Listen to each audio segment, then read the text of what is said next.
Olá, vamos dar seguimento ao estudo da Palavra de Deus, o livro de Apocalipse. Se você tem uma Bíblia, abra sua Bíblia no capítulo 3, que nós vamos ler as últimas cartas que Jesus manda para aquelas igrejas da Ásia.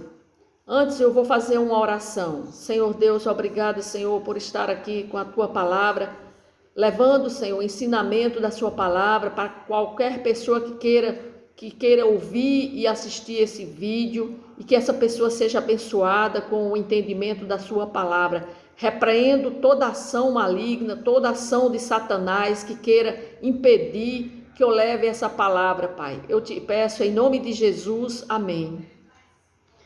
Então vamos começar a ler a primeira carta, a carta à igreja em Sardes.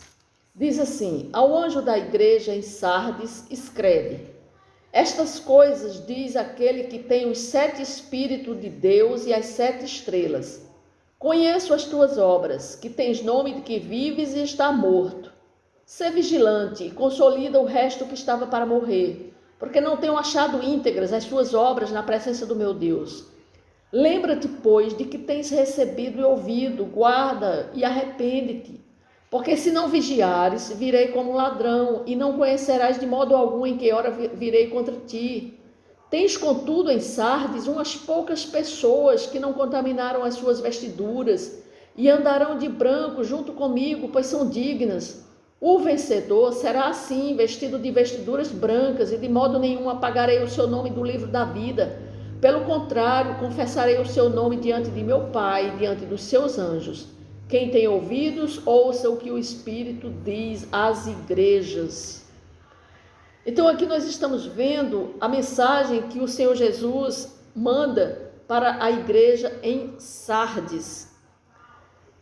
E ele começa dizendo assim: estas coisas diz aquele que tem os 7 Espíritos. Na verdade ele está falando sobre a presença do Espírito Santo nele, porque quando ele fala dos 7 Espíritos, como fala lá em Isaías 11, ele fala, Isaías 11, versículo 2, Isaías fala a respeito do Espírito Santo que tem as características de ter essas 7 qualidades que ele fala no seu livro, aqui em Isaías 11.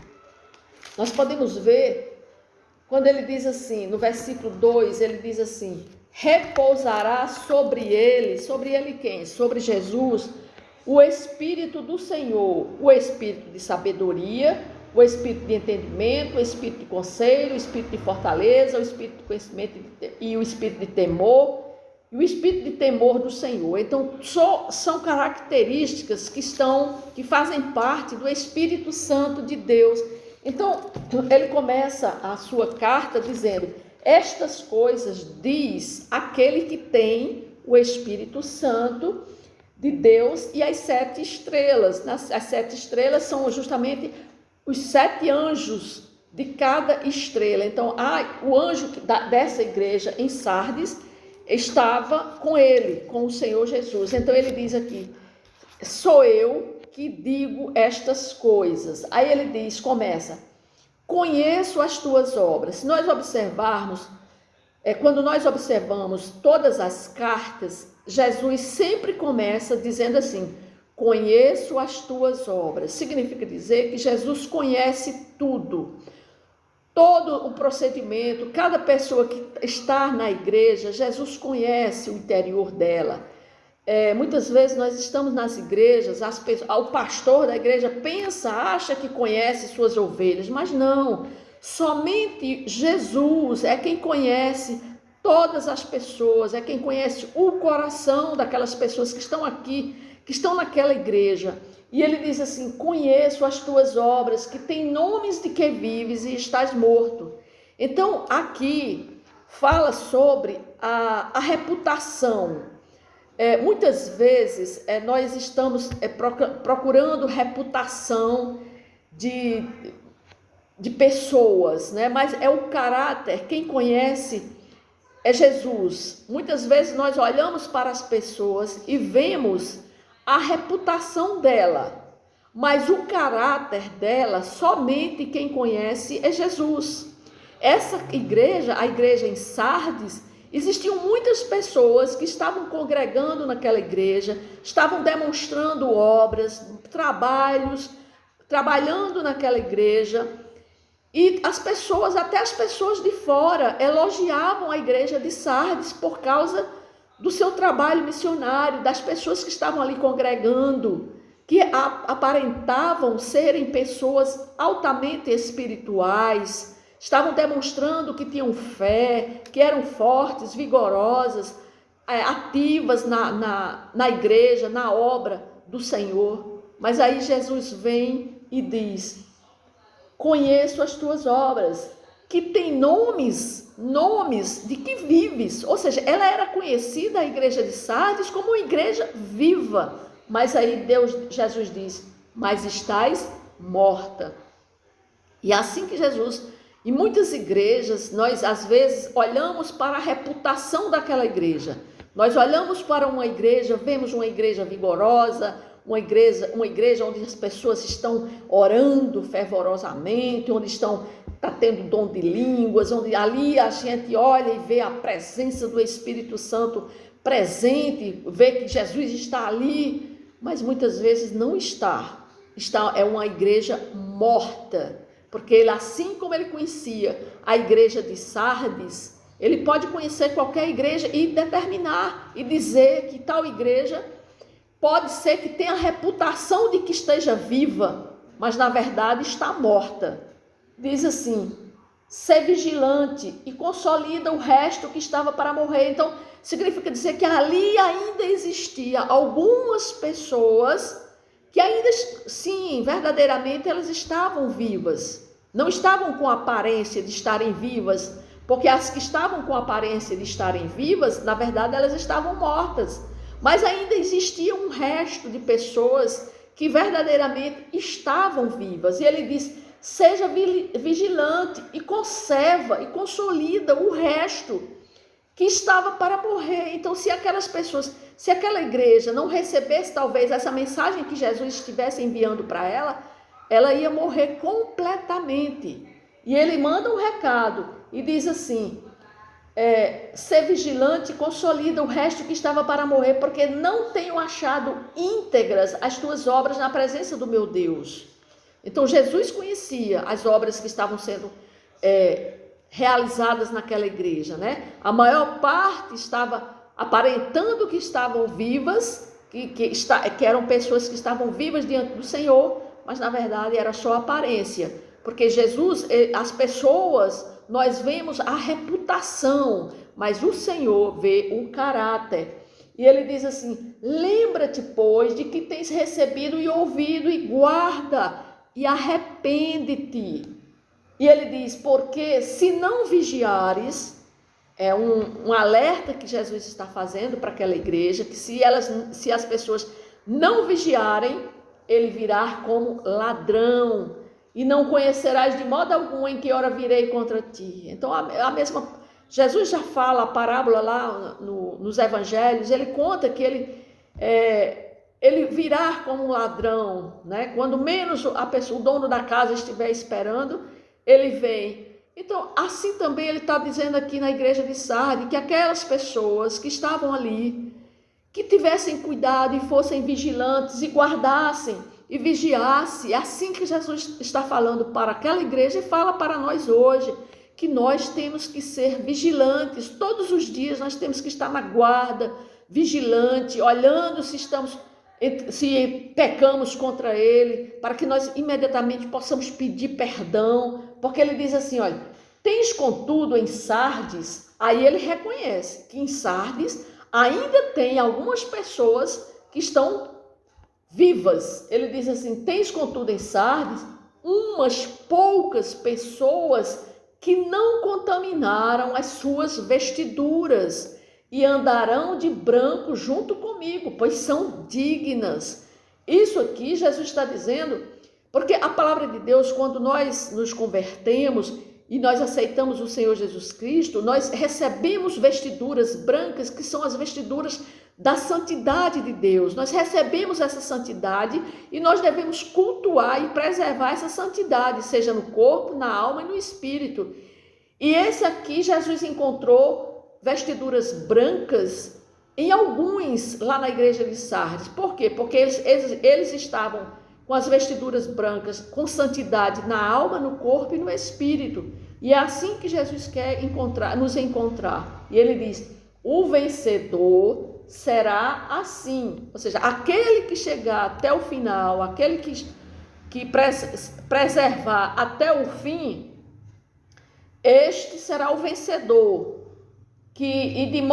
O vencedor será assim, vestido de vestiduras brancas. Então todos nós, para comparecermos diante de Deus, nós temos que estarmos com vestiduras brancas. E ele diz assim, o vencedor será assim, vestido de vestiduras brancas, e de modo nenhum apagarei o seu nome do livro da vida. Então todos nós temos que estarmos com o nosso nome escrito no livro da vida. Quando é que meu nome foi escrito no livro da vida?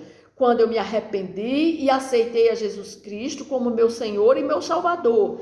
Neste dia, nesse momento que tomei essa decisão de aceitar a Jesus e a palavra de Deus, me tornando um crente na palavra, então neste dia meu nome foi escrito no livro da vida. Porque não adianta dizer que apenas que crê em Deus, que aceita Jesus e que crer nele. Não, nós temos que aceitar a ele e a sua palavra. Então, nesse momento, quando eu aceito, quando eu me arrependo e aceito a Jesus Cristo como meu Senhor e meu Salvador, o meu nome vai estar escrito no livro da vida. E ele diz assim, de modo nenhum apagarei. Então, se de modo nenhum apagarei, é porque mesmo depois que eu aceitei a Jesus, que eu entrei no reino de Deus, eu posso me desviar, eu posso vir a pecar, eu posso sair da presença de Deus. Então, ele diz, de modo nenhum apagarei o seu livro, o seu nome do livro da vida. Ou seja, no final, quando eu tiver com minhas vestiduras brancas,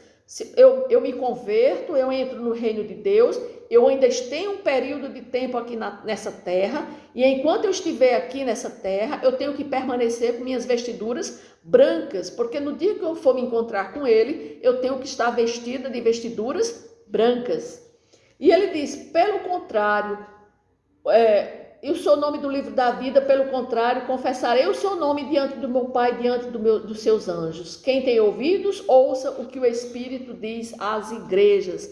Então aqui nós vimos a mensagem que o Senhor Jesus mandou para a igreja em Sardes, porque aquela igreja estava com a reputação de uma igreja viva, mas que na verdade era uma igreja morta. Muitos fiéis, muitas pessoas ali na igreja estavam mortos espiritualmente. Apenas uma pequena quantidade, como ele diz, ele encontrou pessoas com vestiduras brancas. E agora vamos estudar a carta à igreja em Filadélfia.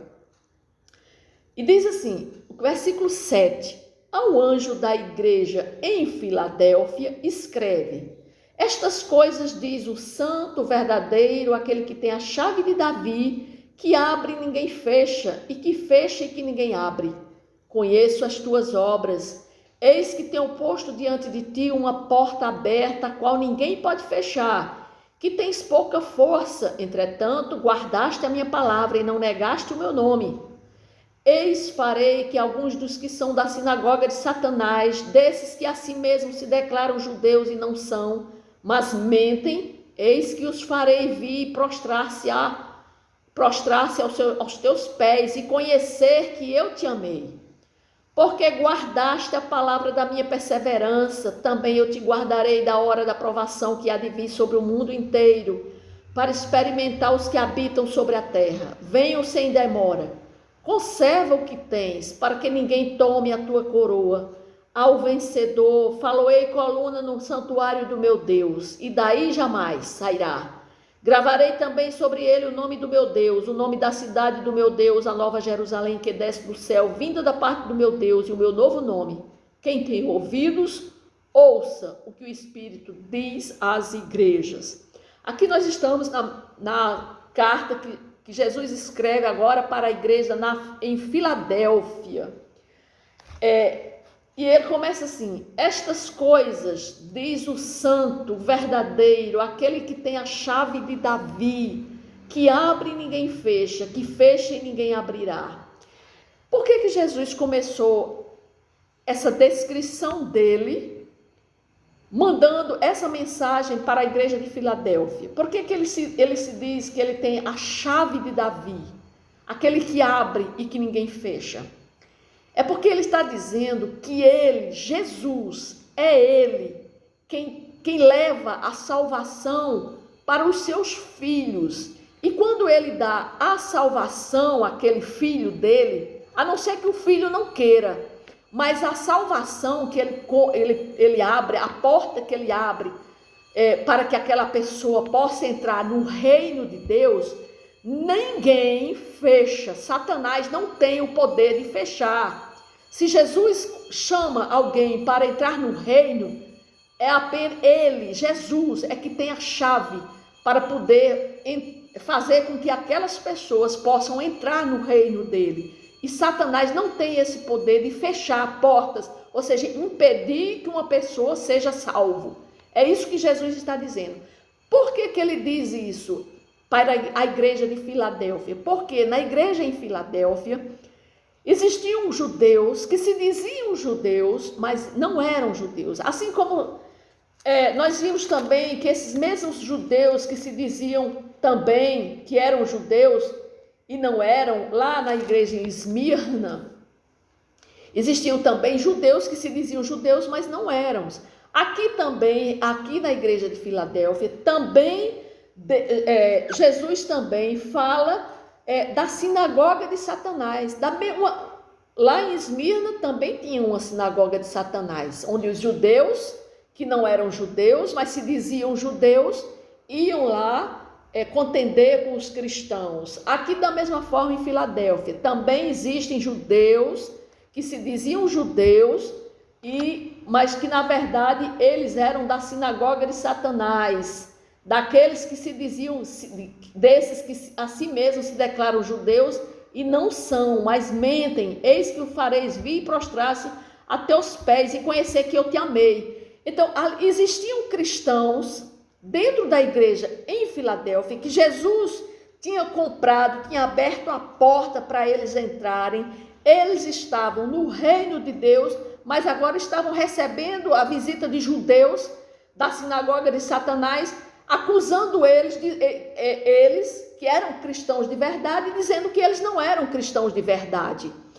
Então, Jesus diz assim: eis que tenho posto diante de ti uma porta aberta, ou seja, Jesus tinha colocado diante deles uma porta aberta, a porta da salvação, a qual ninguém pode fechar. Entretanto, guardaste a minha palavra e não negaste o meu nome. Eis que farei que alguns dos que são da sinagoga de Satanás, desses que a si mesmos se declaram judeus e não são, mas mentem, eis que o fareis vir, prostrar-se diante dos seus pés. É isso que Jesus está dizendo para eles. Porque os da sinagoga de Satanás, os judeus que se diziam judeus e não eram, estavam acusando aqueles cristãos da igreja de Filadélfia, dizendo que eles não tinham entrado pela porta, que eles não eram cristãos. E Jesus estava mandando dizer que ainda esses judeus falsos da sinagoga de Satanás iam vir a eles, se prostrarem e reconhecerem que eles eram filhos de Deus. E prostrar-se aos seus pés e conhecer que eu te amei. Aí no versículo 10, porque guardaste a palavra da minha perseverança, também eu te guardarei da hora da provação que há de vir sobre o mundo inteiro, para experimentar os que habitam sobre a terra. Então Jesus estava dizendo para eles que aqueles que estavam no reino de Deus, aqueles que tinham guardado a palavra dele, que ele, Jesus, iam guardar eles na hora da provação, a provação que vinha no mundo inteiro. Até hoje nós estamos, os crentes, os cristãos estão passando por provação, porque são filhos de Deus, mas Deus está dizendo que guarda os filhos dele no momento da provação. Aí ele diz no capítulo, versículo 12: ao vencedor, falo-ei coluna no santuário de meu Deus, e daí jamais sairá. Ele está dizendo que essa pessoa, se continuar firme, essa pessoa vai ser uma coluna no santuário de Deus. E ele diz: o nome da cidade do meu Deus, a nova Jerusalém que desce do céu, vinda da parte do meu Deus, e o meu novo nome. Ou seja, essa pessoa que for firme, guardar a palavra, for fiel a ele, mesmo passando por provação, mas ele está dizendo que ele está durante a provação, ele vai passar a provação junto com ele. Essa pessoa irá habitar nessa cidade, na cidade de Jerusalém que vai descer do céu, e essa pessoa será gravada sobre ele o nome dele, o nome do Senhor vai ser gravado na vida dessa pessoa. Ele diz assim: o nome da cidade do meu Deus, gravarei também sobre ele o nome do meu Deus, o nome da cidade do meu Deus, a nova Jerusalém. Então essa pessoa vai ter direito a entrar na cidade, na nova Jerusalém, com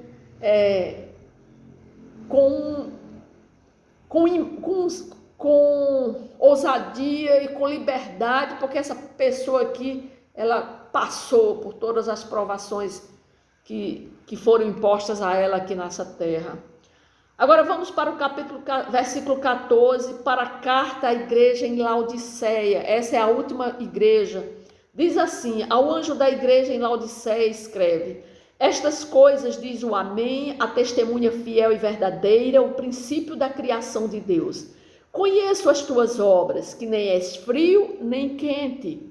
Quem dera fosses frio ou quente. Assim, porque és morno e nem és quente nem frio, estou a ponto de vomitar-te da minha boca, pois dizes: estou rico e abastado e não preciso de coisa alguma, e não sabes que tu és infeliz, sim, miserável, pobre, cego e nu. Aconselho-te que de mim compres ouro refinado pelo fogo, para que te enriqueceres, vestiduras brancas para te vestires, a fim de que não seja manifesta a vergonha da tua nudez, e colírio para ungires os olhos, a fim de que vejas. Eu repreendo e disciplino a quanto amo. Sê, pois, zeloso e arrepende-te. Eis que estou à porta e bato, e se alguém ouvir a minha voz e abrir a porta, entrarei em sua casa e cearei com ele e ele comigo. Ao vencedor dar-lhe-ei sentar-se comigo no meu trono, assim como também eu venci e me sentei com meu Pai no seu trono. Quem tem ouvidos, ouça o que o Espírito diz às igrejas.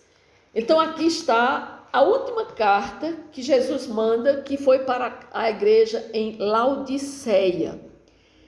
Laodiceia foi uma cidade que ficava perto da cidade de Colossos e Hierápolis. Essas são as 3 cidades, uma próxima da outra, até quando Paulo foi que fundou a igreja lá em Colossos, através de Epafrodito, e através dessa propagação de Epafrodito na cidade de Colossos, possivelmente também foi o responsável para fundar a igreja em Laodiceia, em Hierápolis. E essas 3 cidades, ela tinha um sistema de água, onde as águas saíam da cidade de Hierápolis, passava por Colossos e chegava a Laodiceia. Quando elas saíam da cidade de Hierápolis, as cidades eram... a cidade de Hierápolis, ela ganhou a reputação por ter água, por ter a cidade de Hierápolis, ela recebia a água de fontes termais ao sul da cidade, e essas águas eram águas termais, águas puras, mas elas iam em aquedutos e passavam pela cidade de Colossos até chegar na cidade de Laodiceia. Quando chegava na cidade de Colossos, eram águas frias, mas quando chegava na cidade de Laodiceia, através dos aquedutos, a água ia esquentando pelo sol, então elas chegavam a águas mornas na cidade de Laodiceia. E quando as pessoas iam beber essa água, as pessoas sentiam vontade de vomitar, elas vomitavam. Por quê? Porque a água chegava sem gosto, quente, e as pessoas vomitavam dessa água. Por isso que Jesus ele compara ao sistema de aquedutos, ao sistema de água que era fornecido para a cidade de Laodiceia, compara aos cristãos que estavam vivendo em Laodiceia, porque ele começa assim: estas coisas diz o Amém, a testemunha fiel e verdadeira, o princípio da criação. Quando ele diz o Amém, ele está dizendo, ele está referindo essa palavra Amém, o Amém, ela é uma palavra que vem do hebraico e significa certamente, verdadeiramente, ou então que assim seja. É isso que Jesus está dizendo. Testemunha fiel e verdadeira, ou seja, ele, Jesus, foi uma testemunha fiel e verdadeira a Deus, enquanto esteve aqui na terra. Ele foi fiel ao Senhor, ele foi uma testemunha fiel. Então ele está colocando ele, dizendo que ele foi uma testemunha fiel e verdadeira, o princípio da criação de Deus. Então ele está referindo que desde a criação do mundo, Deus já tinha Jesus em mente, que ele viria aqui na terra. Então por isso que ele se refere a ele mesmo como o princípio da criação de Deus. Então, o que nós vemos aqui é que Jesus ele está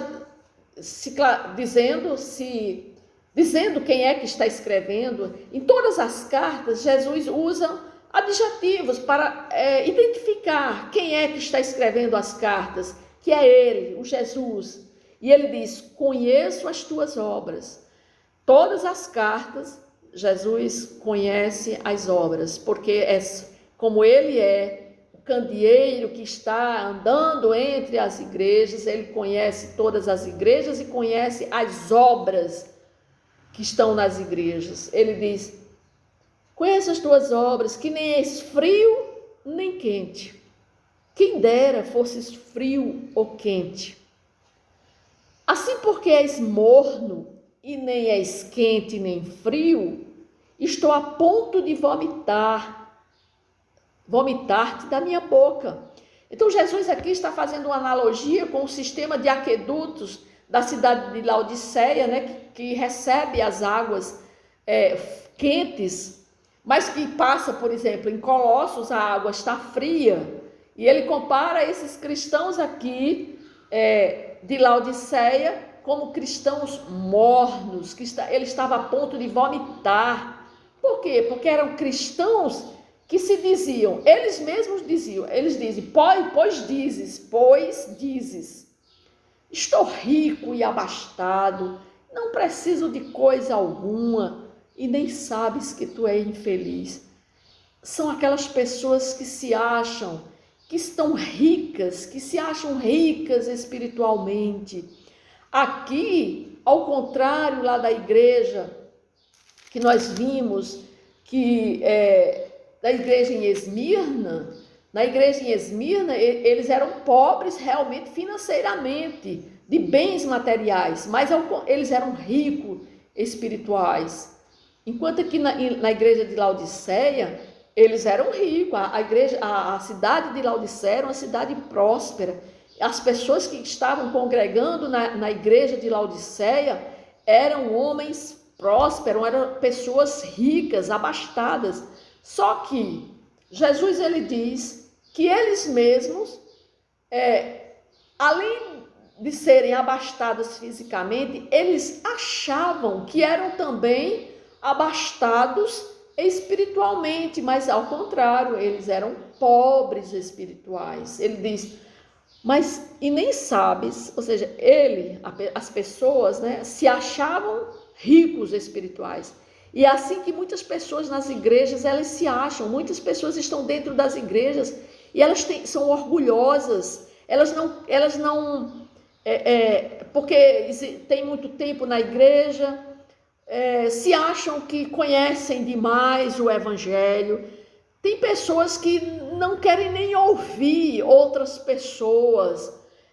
Por quê? Porque se acham que sabem muito, são pessoas que se acham que são santas, são pessoas que acham que estão verdadeiramente. Por quê? Porque estão na segunda, na terça, na quarta, na quinta, na sexta, no sábado, na igreja, se acham que são ricas espirituais, mas muitas vezes elas nem sabem, coitadas, que são pobres espirituais. Por quê? Porque elas estão tomadas de um orgulho, que é um orgulho espiritual, que esse orgulho é o pior que tem, que cega as pessoas. Elas se acham que estão santas ali, que não tem mais pecados, que não existe mais pecados que elas possam pecar. Elas estão tão santas que elas mesmas não reconhecem que são pecadoras e que pecam. Aí Jesus está dizendo para essas pessoas que estão lá na igreja de Laodiceia: aconselho-te que de mim compres ouro refinado pelo fogo para te enriqueceres, vestiduras brancas para te vestires. Por quê? Porque muitas pessoas estão na igreja, se acham que estão com vestiduras brancas, mas não estão. A fim de que não seja manifesta a vergonha da tua nudez, e colírio para ungir os olhos, a fim de que vejas. O problema, aqui quando Jesus fala em colírio, porque somente Jesus, ele pode curar a cegueira espiritual que aflige os orgulhosos e os autossuficientes, né? Então, só ele pode curar.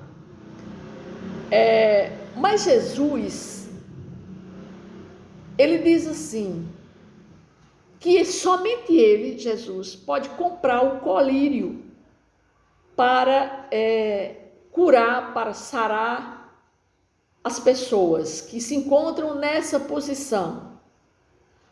Por quê? Porque é o mesmo problema é o problema da pessoa quando ela se esquece da importância do sacrifício de Jesus e a pessoa começa a confiar em si mesma. A pessoa não se lembra mais, por exemplo, não se lembra mais nem de pedir perdão a Deus, de ver o sacrifício que ele fez naquela cruz, porque a pessoa confia em si. Por quê? Porque eu sou santa, eu já estou dentro do reino, eu já estou salva.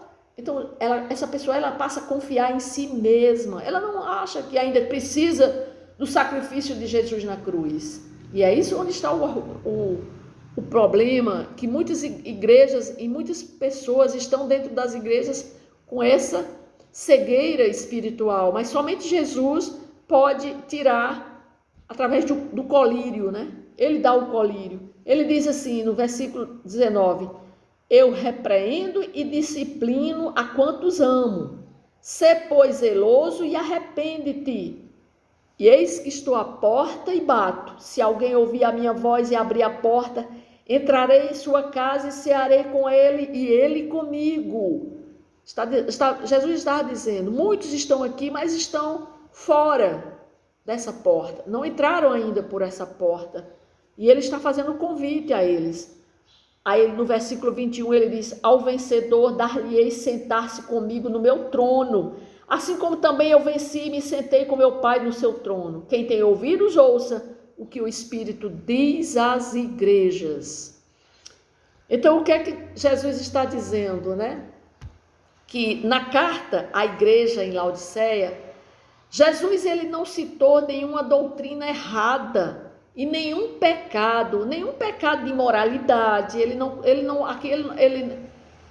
não condenou a igreja por práticas idólatras, ou seja, isso aconteceram em outras igrejas. Essa igreja, aparentemente, não existiam pecados tão nítidos e aos olhos, né? Porque Jesus é quem conhece o interior das pessoas, só ele é quem pode dizer se fulano é salvo, se cicrano não é salvo. Existem pessoas dentro das igrejas que julgam o ser humano, julgam a ovelha, acha que a ovelha é salva, aquela não é, mas Não adianta, porque só quem conhece o coração é Jesus. Aqui na igreja de Laodiceia, todo mundo era espiritual, todo mundo se considerava santo, se achava uma igreja rica espiritual. E aí onde entra o engano, o espírito de engano em muitas igrejas, porque se acham que estão ricas espirituais, são ricas espirituais, mas não são. E ele condenou a igreja por práticas pela autossuficiência. Ele criticou o orgulho que estava nessa igreja, pela sua autossuficiência. Essa igreja, ela se exaltou, ela estava se exaltando. Ao invés de se humilhar diante do Senhor, dos senhores, ela não se humilhava, ela se achava uma igreja santa. E Jesus viu que não era uma igreja santa, era uma igreja orgulhosa de santidade. Muitos são assim, muitos estão na igreja, mas se consideram santos espirituais, ou pessoas altamente espirituais, mas não reconhecem que também é um pecador, que peca todos os dias e que tem que pedir perdão a Deus e tem que andar com as vestiduras brancas, mas muitas vezes eles acham que de tão santo ele não precisa mais pedir pecado. E aí onde está o erro. E é isso que a palavra de Deus nos ensina, né? Através das cartas, todas as cartas que Jesus mandou para as 7 igrejas, elas têm problemas em todas as igrejas. E todos esses problemas vão ser encontrados nas igrejas atualmente. Então, que Deus possa nos abençoar para que Ele não possa encontrar em nós, como igreja do Senhor, nenhum defeito, nesses defeitos que Ele encontrou em tantas pessoas nas igrejas da Ásia. É isso que a palavra de Deus nos ensinou no dia de hoje, amém?